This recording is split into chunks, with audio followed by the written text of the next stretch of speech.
Well, the NFL draft is here, and to tell us about it is Brett Favre, and he's one of the top 5 quarterbacks in all-time NFL history.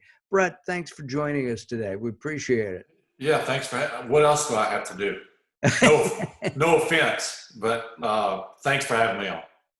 Our pleasure. Hey, listen, do you remember your first draft? Vaguely. It's almost 30 years, 1991. I remember there's a picture that circulates now every year about this time of my draft day experience. I was at home. I had a cordless phone in my hand with an antenna. You know, that they had just really came out at that time. And that was a cool thing if you had a cordless phone. Now you look back and you cringe.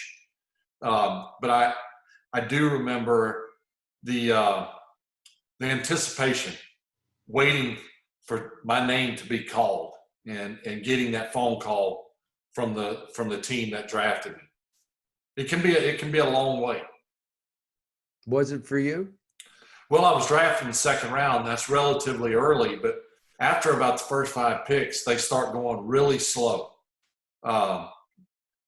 Trades are happening and they're strategizing, and they try to use up each team tries to use all the allotted time that they can to make sure that they're picking the right player. So I was the 33rd pick, and I can't remember the time that it took, but I would say several hours probably.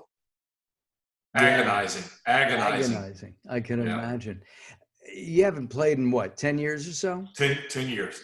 2010. Right. What do you miss most about playing? Well, I don't miss playing.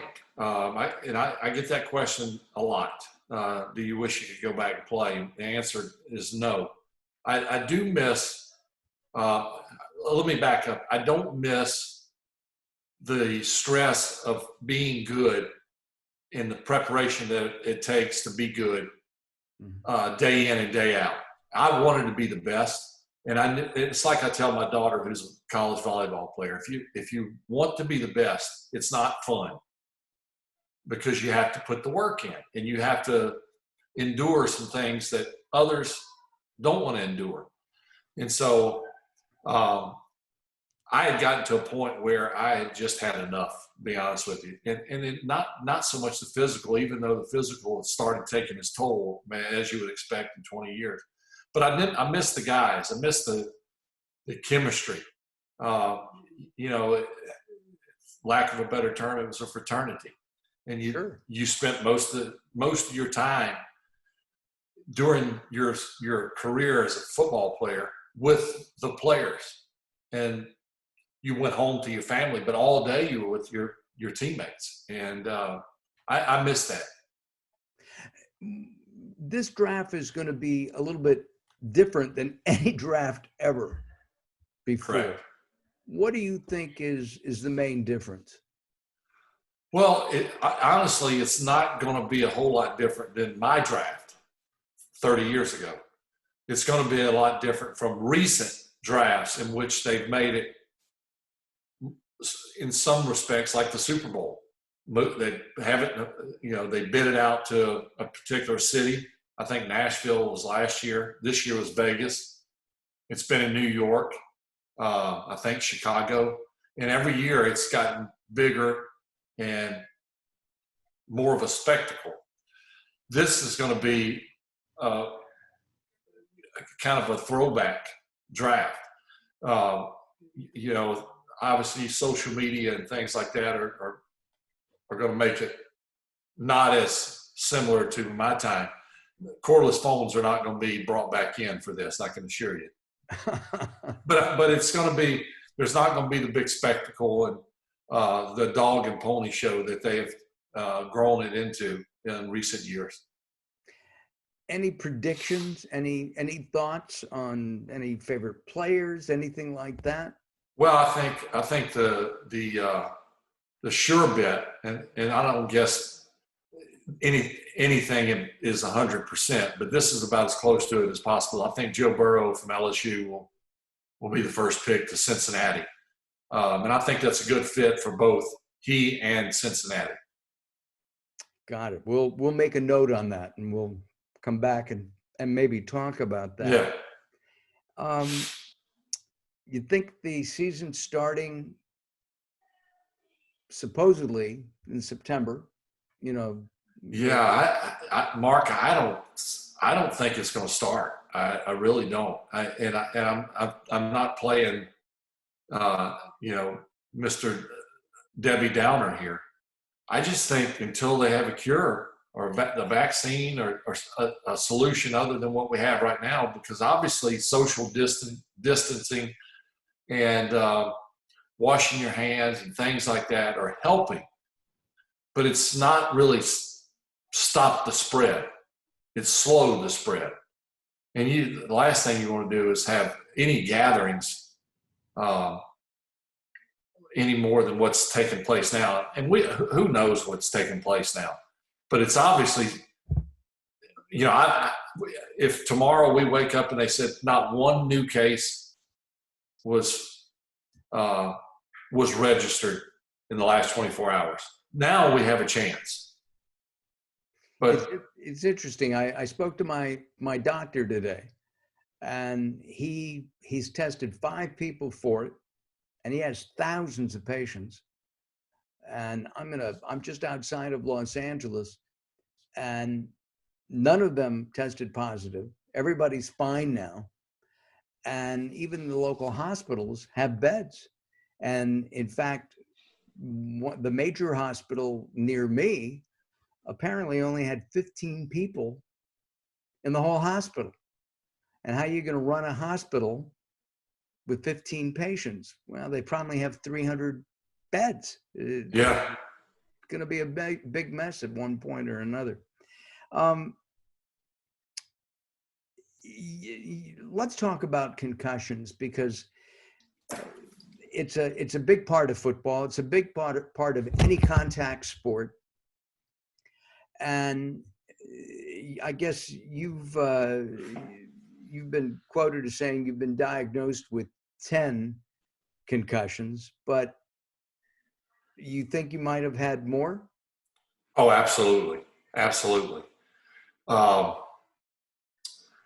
And I say 10, that's probably a wild guess, that where maybe after a game, our training and doctor staff would say he probably had a concussion.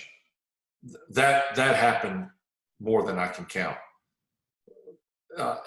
Dr. Amalu, the doctor who Will Smith portrayed in the movie Concussion, knows absolutely nothing about football, but knows he was the one who discovered CTE and what's called tau protein on the brain. So I'm having a conversation with him about concussions, and I said, well, I've had 2 concussions where I was out for a period of time, 30 seconds, a minute. Oh my. Yeah.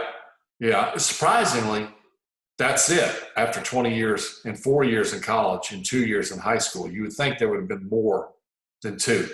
Now, I'm not saying that the others where I was conscious were much safer.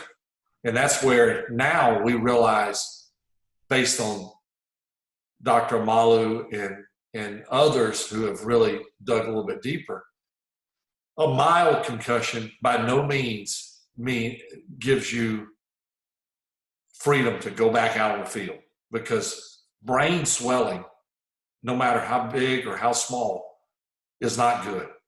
And Dr. Amalu, when I had my discussion with him, I was talking about the major concussions I thought I had, or I knew I had, others that were borderline. And he said, well, Brett, every time you saw stars or had a ringing in your ears or was a little bit dizzy, maybe just for a few seconds, and by the time the next play was the ball was snapped and you ran the next play, the dizziness was gone. He said, that is a concussion. And that in itself is very serious. And everyone reacts different.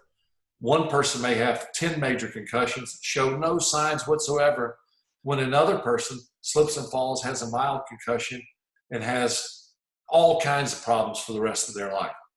But you know,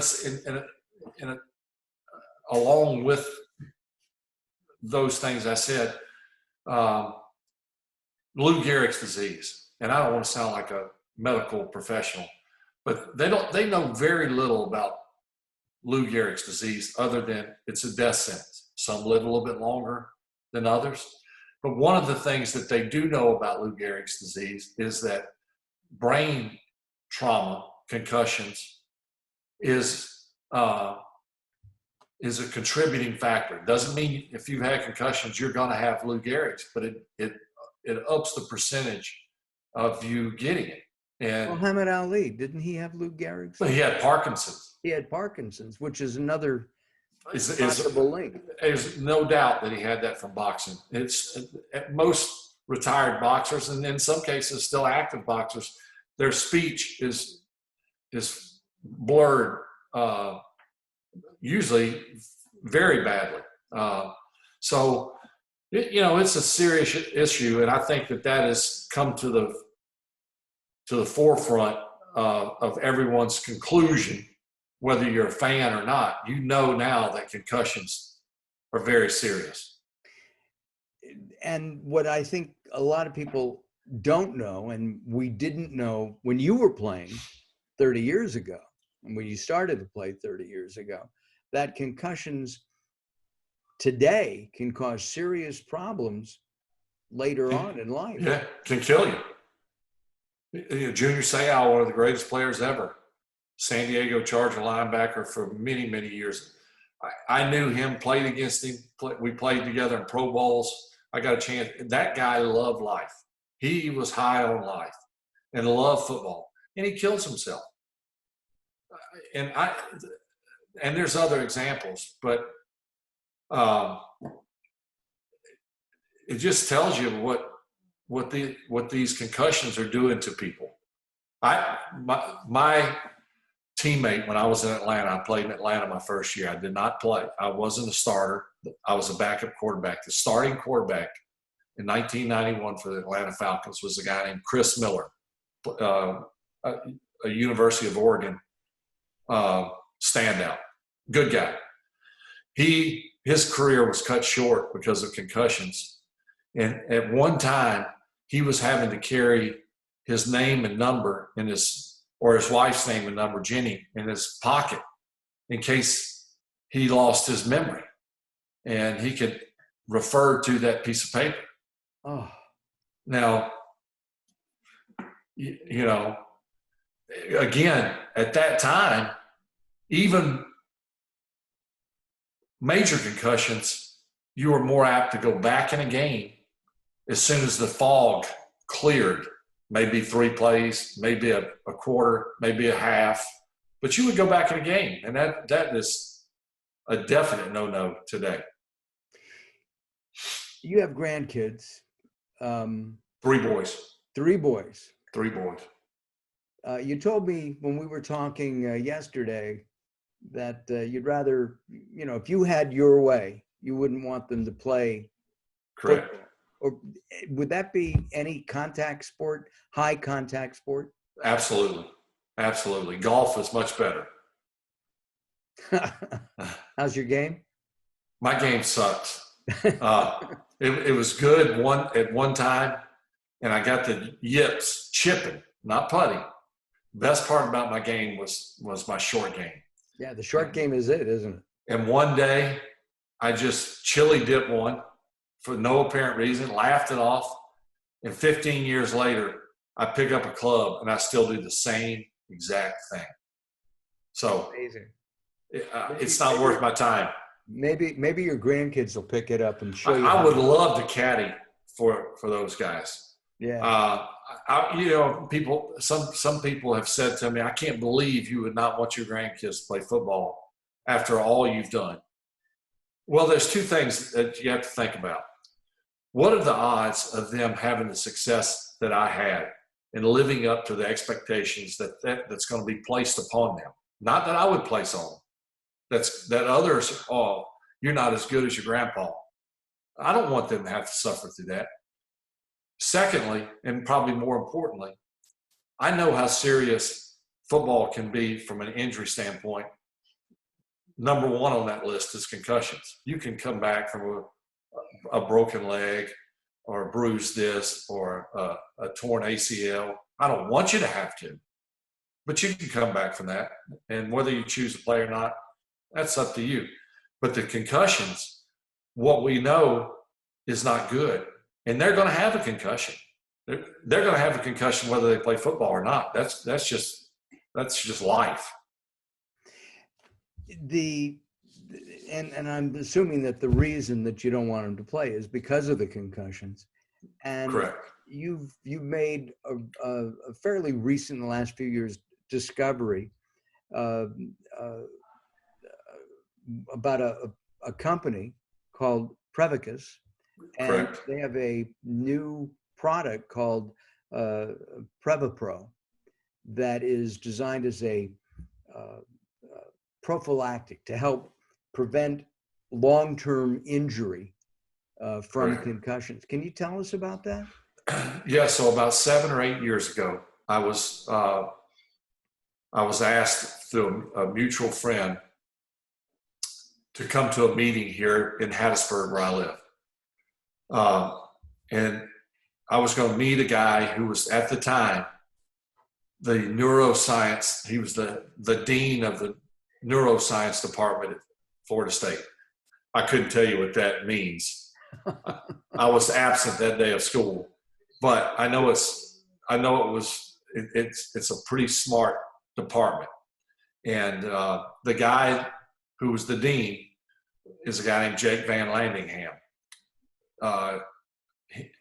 More or less, he wanted to meet with me because he is developing, or was developing at the time, and was basically done with a drug to treat concussions nasally, and wanted the word to get out, wanted me to help him seek investors, which, good idea on his part. And I'm a football player, former football player. My last play was a major concussion. Maybe having a dog in the hunt, I would be more apt to help. So I joined forces with Jake, and the nasal drug requires FDA approval. And as we talked yesterday, that's a long, drawn-out process, if it even gets that far. Most people run out of money, or in some cases are bought out, or just fizzle out. Well, as we're trying to navigate our way through the protocols in which we have to navigate to get to this FDA at some point, Jake discovered or developed, kind of accidentally, a way to get some of his medicine, at least the anti-inflammatory part of it, into the brain through the neck with the cream. You rub the cream on your neck, rub it on your kid's neck for a football game, for the playground. They're going roller skating, rub it on his neck. And kids don't roller skate anymore, they skateboard. Boy, I'm out of touch. We're way out of touch, Mark. We're out of touch. But you take this cream and you rub it on the neck. And he did a dog study. Now, again, I don't want to sound like I know everything, but I asked these questions with Jake. I said, what do you think the odds? It was for lack of a better term, an aloe cream, which is good for going through the skin. And he was hoping that it would take his medicine and get to the brain through the carotid artery. And I said, what do you think the chances of that happening? He said, slim to none, very slim to none. He said, the best way to get it to the brain is through my nasal apparatus, but that's going to require FDA approval. So I'm going to try this while we're trying to navigate through the other. I'm going to try this with a dog study. And I guess that's one of the protocols in which these, these situations, when they come up, this is one way of finding out. So he does a dog study, and about 6 weeks after, he calls me and he says, "Are you sitting down?" And I said, "Well, I'm actually driving." And he said, "You're not going to believe this, but it worked. One molecule gets to the brain." I'm thinking, well, one, that's not very many. He goes, "Doesn't matter. One molecule gets to the brain, and it offers 7 hours of protection, anti-inflammatory protection to the brain." And that's because concussions cause the slow. When you concuss the brain, it swells. And the more it swells, the more of the brain is damaged. And the old saying, like my mom used to say, "Don't kill any more brain cells. You're not making any." It's true. Yeah, it is. So you don't have that many, I don't know how many you got, billions, billions, but if you lose 20 million in a major concussion, I'd start getting a little bit worried.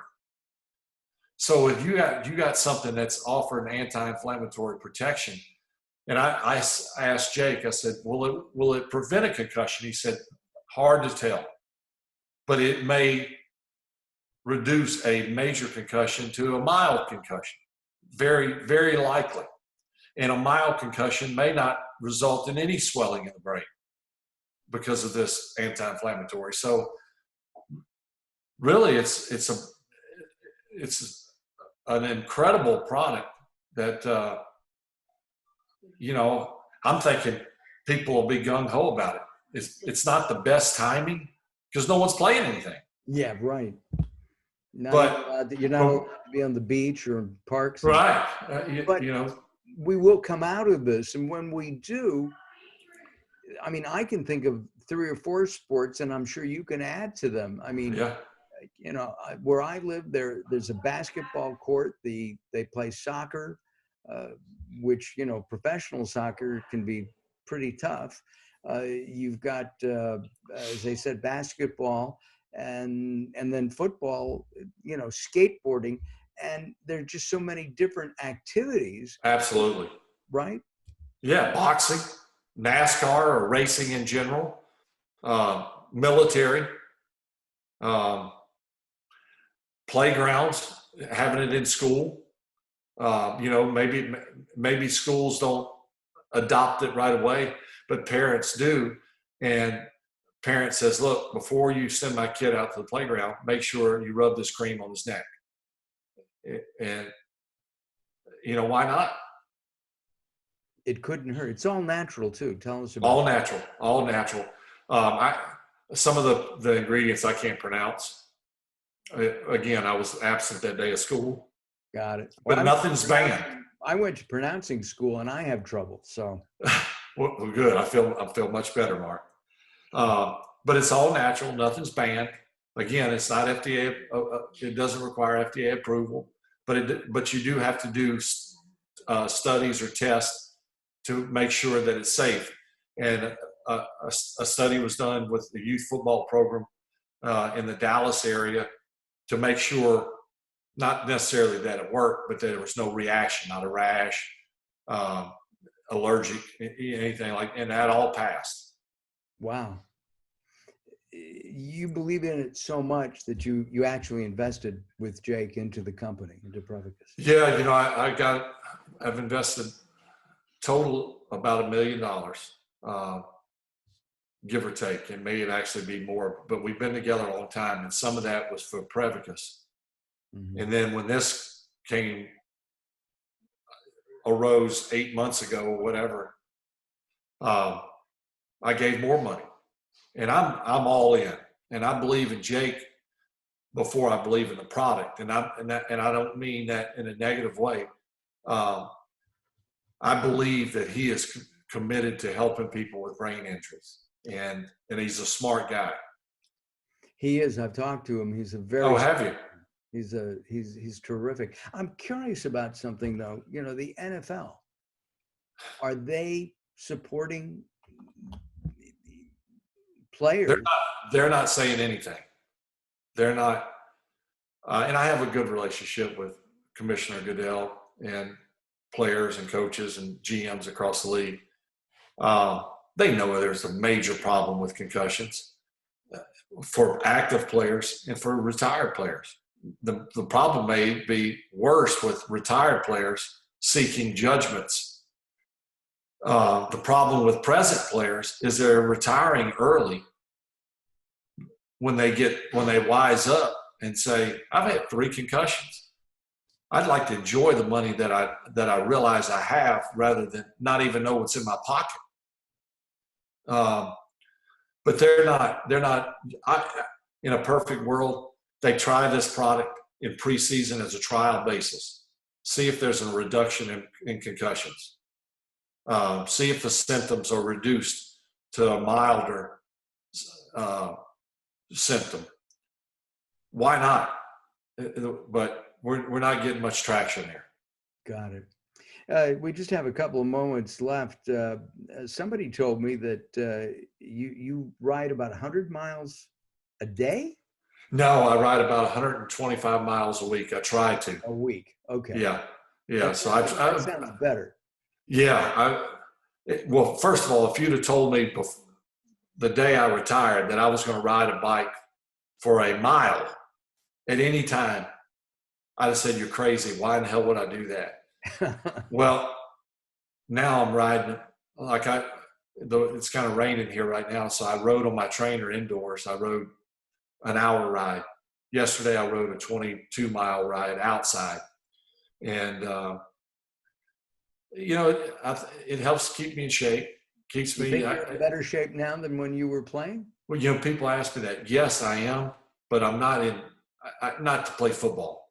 Me and my wife, you'll get a kick out of this. Me and my wife have always been athletes and been athletic, and my wife does triathlons and Ironman and all that stuff. So my daughter, again, is a college volleyball player. She's almost my height, so she's 6'2.5". Oh my! And her best friend is like 5'1", 5'2".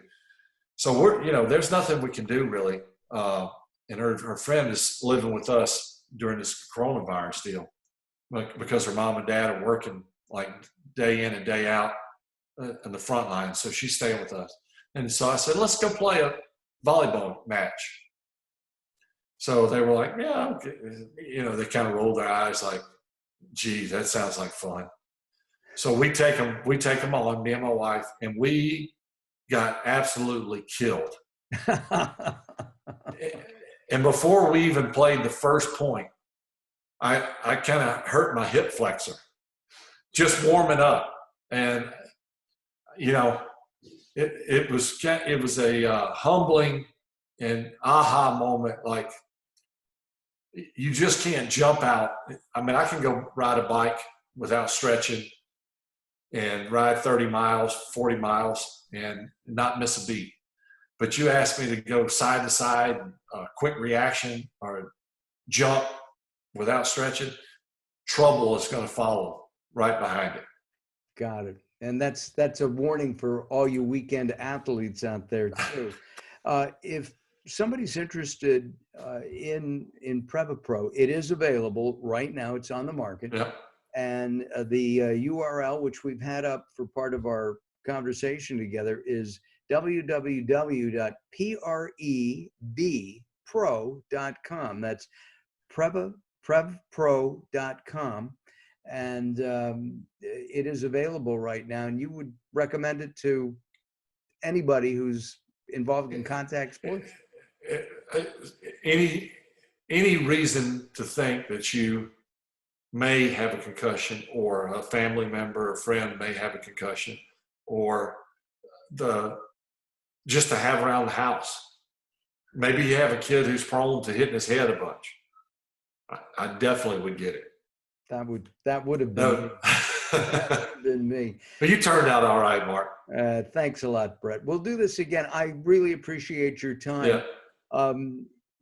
The NFL draft, when you're seeing this now, it's in full full swing for the next couple of days. And we appreciate Brett spending some time with us here talking about life in general. Yeah. I hope you've enjoyed our conversation with Brett Favre. If you want more information on PrevaPro, go to PreVPro.com. I'm Mark Alyn. Thanks for watching.